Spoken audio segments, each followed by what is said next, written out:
विदर्भामधल्या अनेक जिल्ह्यांचा पारा हा 46 अंश सेल्सिअस पर्यंत जाऊन पोहोचलाय। आजची हीच परिस्थिती कायम आहे आणि आज नागपूर, वर्धा, अमरावती, अकोला, चंद्रपूर, गोंदिया, यवतमाळ या सगळ्या जिल्ह्यांसाठी नागपूर वेधशाळेने उष्णतेच्या लाटेचा येलो अलर्ट देखील जाहीर केलाय। दुपारच्या वेळेला नागरिकांनी विनाकारण घराबाहेर पडू नये। जिल्हा प्रशासनाच्या हिट ॲक्शन प्लॅननुसार शहरामधली उद्यानं ही दिवसभर सुरू ठेवण्याचे आदेश देण्यात आले।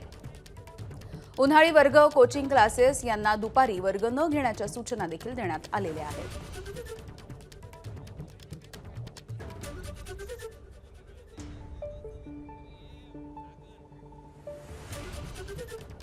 त्यामुळे विदर्भ सध्या तापताना दिसतोय।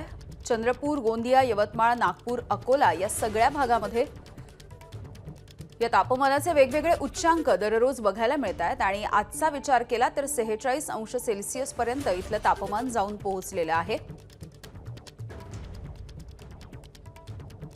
त्यामुळे आजही विदर्भाच्या अनेक भागांमधला पारा हा वाढतानाच दिसतो आहे। एबीपी माझा, उघडा डोळे बघा नीट।